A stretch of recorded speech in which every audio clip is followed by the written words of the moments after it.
प्रिय श्रद्धालुओं, जय श्री कृष्णा, जय सिया राम, जय श्री राधे राधे, जय श्री महाकाल। इस वीडियो में आपको श्रवण कराएंगे आग्नेय चरित्र।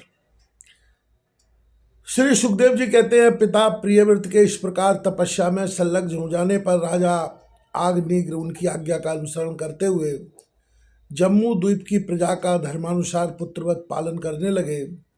एक बार वे पितृलोक की कामना से सतपुत्र प्राप्ति के लिए कीड़ा स्थल मंदराचल की एक घाटी में गए और तपस्या में तत्पर होकर एकाग्र चित्त से प्रजापतियों के पति श्री ब्रह्मा जी की आराधना करने लगे। आदिदेव भगवान ब्रह्मा जी ने उनकी अभिलाषा जान ली, अतः अपनी सभा की गायिका पूर्वचित्ती नाम की अप्सरा को उनके पास भेज दिया। आग्नेय जी के आश्रम के पास एक अति रमणीय उपवन था। वह अप्सरा उसी में विचरने लगी। उस उपवन में तरह तरह के सघन तरवरों की शाखाओं पर स्वर्ण लताएं फैली हुई थीं। उन पर बैठे हुए मयूर आदि कई प्रकार के स्थलचारी पक्षियों के जोड़े सुंदर बोली बोल रहे थे। उनकी षड्जादि स्वर युक्त ध्वनि सुनकर सचेत हुए जल कुक्कुट, कारंडव एवं कलहंस आदि जल पक्षी भांति भांति से गूंजने लगते थे। इससे वहां के कमल वन से सुशोभित निर्मल सरोवर गूंजने लगते थे। पूर्वचित्त की विलासपूर्ण सुललित गतिविधि और पाद विन्यास की शैली से पद पद पर उसके चरण नूपुरों की झनकार हो उठती थी। उसकी मनोहर ध्वनि सुनकर राजकुमार आग्नेय ने समाधि योग द्वारा मूंदे हुए अपने कमल कली के समान सुंदर नेत्रों को कुछ कुछ खोलकर देखा तो पास ही उन्हें वह अप्सरा दिखाई दी। वह भ्रमरी के समान एक एक फूल के पास जाकर उसे सूंघती थी तथा देवता और मनुष्यों के मन और नयनों को आह्लादित करने वाली अपनी विलासपूर्ण गति, कीड़ा, चापल, लज्जा एवं विनयुक्त चितवन, सुंदर वाणी तथा मनोहर अंगावयवों से पुरुषों के हृदय में कामदेव के प्रवेश के लिए द्वार सा बना देती थी। जब वह हंस हंसकर बोलने लगती थी तब ऐसा प्रतीत होता था मानो उसके मुख से अमृत में मादक मधु झर रहा हो। उसके निश्वास के गंध से बदान्त होकर भौरे उसके मुख कमल को घेर लेते। तब वह उनसे बचने के लिए जल्दी जल्दी पैर उठाकर चलती तो उसके कुचक लस, बेड़ी और करधनी हिलने से बड़े ही सुहावने लगते। यह सब देखने से भगवान कामदेव को आग्नेय के हृदय में प्रवेश करने का अवसर मिल गया और वे उनके अधीन होकर उसे प्रसन्न करने के लिए पागल की भांति इस प्रकार कहने लगे।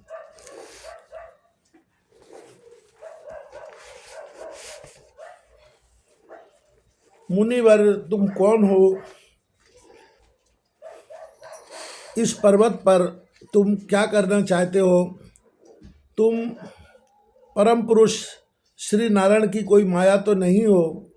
भौहों की ओर संकेत करके सखे तुमने ये बिना डोरों के दो धनुष क्यों धारण कर रखे हैं? क्या इनसे तुम्हारा कोई अपना प्रयोजन है अथवा इस संसार अंड में मुझ जैसे मत वाले मृगों का शिकार करना चाहते हो? कटाक्षों को लक्ष्य करके तुम्हारे ये दो बाण तो बड़े सुंदर और पैने हैं। अहो, इनके कमल दल के पंख हैं, देखने में बड़े शांत हैं और हैं भी पंखहीन। यहाँ वन में विचरते हुए तुम्हें इन्हें किस पर छोड़ना चाहते हो? यहाँ तुम्हारा कोई सामना करने वाला दिखाई नहीं देता। तुम्हारा यह पराक्रम हम जैसे जड़ बुद्धियों के लिए कल्याणकारी हो।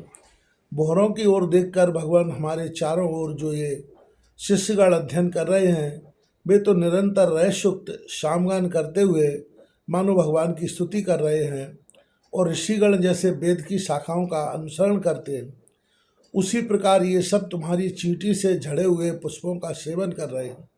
नूपुरों के शब्द की ओर संकेत करके ब्रह्मन तुम्हारे चरण रूप पिंजड़े में जो तीतर बंद है उनका शब्द तो सुनाई देता है परंतु रूप देखने में नहीं आता।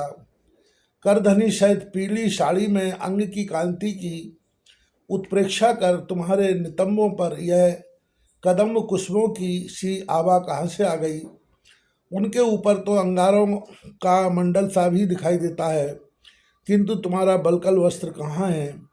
कुमकुम मंडित कुचों की ओर लक्ष्य करके दुर्जर तुमने तुम्हारे इन दोनों सुंदर सींगों में क्या भरा हुआ है? अवश्य इनमें बड़े अमूल्य रत्न भरे हैं, इसी से तो तुम्हारा मध्य भाग इतना कुछ होने पर भी तुम इनका बोझ ढो रहे हो। यहाँ आकर तो मेरी दृष्टि भी मानो अटक गई है। और सुभग इन सींगों पर तुमने यह लाल लाल लेप सा क्या लगा रखा है? इसकी गंध से तो मेरा सारा आश्रम महक उठा है। मित्रवर, मुझे तो तुम अपना देश दिखा दो, जहाँ के निवासी अपने बक्ष स्थल ऐसे अद्भुत अवयव धारण करते हैं जिन्होंने हमारे जैसे प्राणियों के चित्तों को क्षुब्ध कर दिया है, तथा मुख में विचित्र हाव भाव, सरस भाषण और अधरामृत जैसी अनूठी वस्तुएं रखते हैं। प्रियवर, तुम्हारा भोजन क्या है जिसके खाने से तुम्हारे मुख से हवन सामग्री की सी सुगंध फैल रही है? मालूम होता है तुम कोई विष्णु भगवान की कला ही हो, इसलिए तुम्हारे करने में कभी पलक ना मारने वाले मकर के आकार के दो कुंडल है। तुम्हारा मुख एक सुंदर सरोवर के समान है, इसमें तुम्हारे चंचल नेत्र भय से कांपती हुई दो मछलियों के समान, दंत भक्ति हंसों के समान और घुंघराली अलकावली भौरों के समान शोभायमान है। तुम जब अपने कर कमलों से थपकी मारकर इस गेंद को उछालते हो तब यह दिशा दिशाओं में जाती हुई मेरे नेत्रों को तो चंचल कर ही देती है, साथ साथ मेरे मन में भी खलबली पैदा कर देती है। तुम्हारा बाका जटाजूट खुल गया है, तुम इसे संभालते नहीं। अरे यह धूर्त वायु कैसा दुष्ट है जो बार बार तुम्हारे नीवी वस्त्र को उड़ा देता है।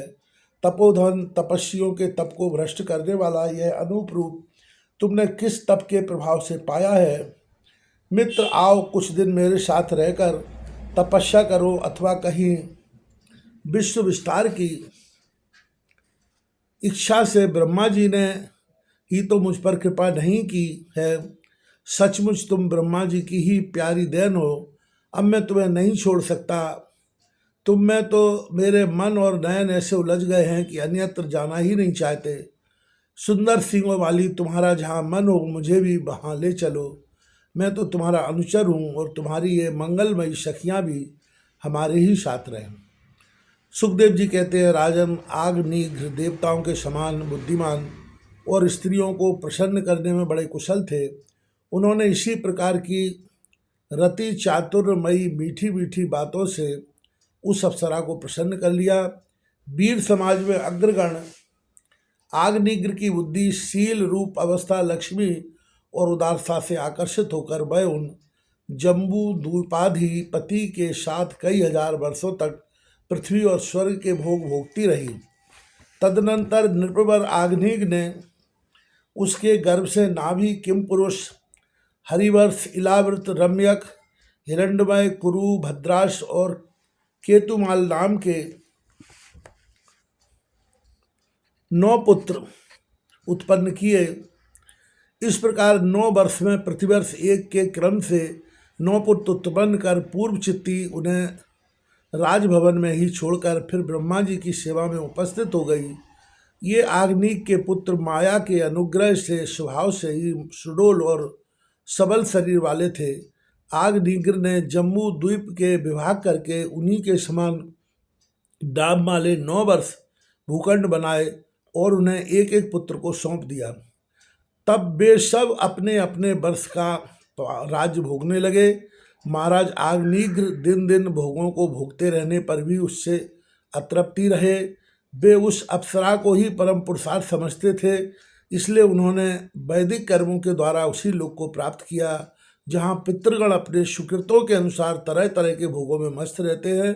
पिता के परलोक सुधारने पर नाभि आदि 9 भाइयों ने मेरु की मेरु देवी प्रतिरूपा, उग्र दृष्टि, लता, रम्या, श्यामा, नारी, भद्रा और देवबीत नाम की 9 कन्याओं से विवाह किया।